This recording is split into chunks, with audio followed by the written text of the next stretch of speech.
నమస్తే గురుగారు. నమస్కారం అమ్మా. గురుగారు, ఇప్పుడు ధనుస్సు రాశి వారికి ఆగస్టు నెలలో ఏ విధంగా ఉండబోతుంది? ధనుస్సు రాశి వారికి లాభాల మీద లాభాలు ఎంజాయ్ చేస్తూ వచ్చేస్తున్నారు. ఇంకా అది కంటిన్యూ అయిపోతుంది అనమాట.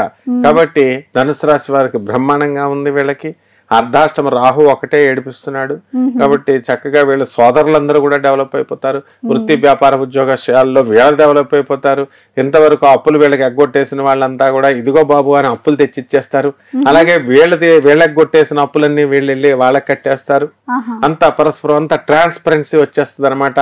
బిల్డర్లు, రియల్టర్స్ ఎవరైతే ఉన్నారో అటువంటి వాళ్ళంతా కూడా వీళ్ళకి అమ్మకాలు లేవని ఏడుస్తా కూర్చున్నాయని వాళ్ళు చాలా మంది ఉన్నారు. అటువంటి వాళ్ళందరికీ కూడా వాళ్ళ ఏడుపు పోయి అంత నవ్వులు పువ్వుల్లో నవ్వులైపోతారనమాట. వీళ్ళు అంత బ్రహ్మాండంగా వ్యాపారం అనేటటువంటిది వీళ్ళు చేసుకుంటారు.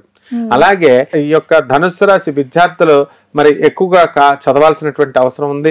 ఈ ధనుస్సు రాశి శత్రువులంతా కూడా మిత్రులుగా కన్వర్ట్ అయిపోతారు చక్కగా. అంతా కూడా ఏ విధమైనటువంటి భయం ఏమీ లేదు. అలాగే టీఏలు, డిఏలు, అరియర్స్లు ఈ ధనుసు రాశి ఉద్యోగస్తులు అందరికీ కూడా వచ్చేస్తుంది. ఈ ధనుసు రాశి వాళ్ళు కఫ ప్రవృత్తితో దగ్గు బాధలతో బాధపడుతూ ఉంటారు. 24 గంటలు దగ్గడమే అనమాట. కాబట్టి దగ్గు విషయంలో చాలా జాగ్రత్తగా ఉండాలి వీళ్ళు. అలాగే ధనుసు రాశి వారికి అనవసరమైనటువంటి అపనిందలు పడడానికి అవకాశాలు ఉంటాయి. ఈ అపనిందలను మనం పడకుండా వీళ్ళు చూసుకోవాల్సినటువంటి అవసరం ఉంది. అలాగే ఈ ఉద్యోగాల్లో ప్రమోషన్స్ కనబడుతున్నాయి. ఆ తర్వాత టెంపరీ బేస్ లో ఉద్యోగాలు చేస్తున్నటువంటి వాళ్ళంతా కూడా వాళ్ళు అవన్నీ పర్మనెంట్ అవడానికి అవకాశాలు ఉన్నాయి.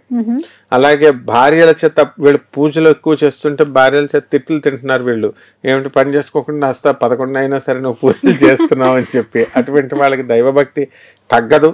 నిరాశ పడకండి. మీకు ఇప్పుడు కేతువు చక్కగా బ్రహ్మాండమైన స్థితిలో ఉన్నాడు. కాబట్టి బ్రహ్మాండంగా పూజలు మరి అప్పుల బాధలు లేవు మీకు. ఇంకా అన్ని కూడా సమస్యలన్నీ కూడా బ్రహ్మాండంగా ఈ నెలలో పరిష్కారం అయిపోవడానికి అవకాశాలు ఉన్నాయి.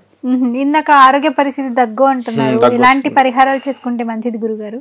వాళ్ళు కనుక పరిహారాలు చేసుకోకపోతే వీళ్ళకి టీబీ వచ్చేస్తుంది అనమాట. యూరినరీ ఇన్ఫెక్షన్స్, టీబీ ఇలాంటి వాటికి ట్యూబర్కులోసిస్ లోకి వెళ్ళిపోవడానికి అవకాశాలు ఉంటాయి. కాబట్టి చంద్రుడికి జపం చేసుకోవాలా, చంద్ర స్తోత్రాలు చదువుకోవాలా, చంద్రుడికి కిలోంపావు బియ్యంని, తర్వాత సోమవారం నాడు తెల్లని వస్త్రాన్ని ఇచ్చి పేద బ్రాహ్మణులకి దానం చేయాల.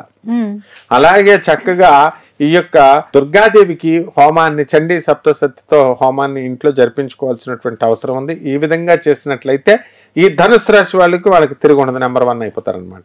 చాలా చక్కగా చెప్పారు గురుగారు. ధన్యవాదాలు. ధన్యవాదాలమ్మా. 89 డాక్టర్స్ డే స్పెషల్ కుటుంబ సభ్యుల మెడిసిన్ పై 50% తగ్గింపు, డాక్టర్ కన్సల్టేషన్ ఉచితం, డైట్ మరియు ఎక్సర్సైజ్ చార్ట్, ఇమ్యూనిటీ బూస్టర్ మరియు ఫ్రీ కౌన్సిలింగ్, అన్ని రకాల అనారోగ్య సమస్యలకు 89 తో పరిష్కారం.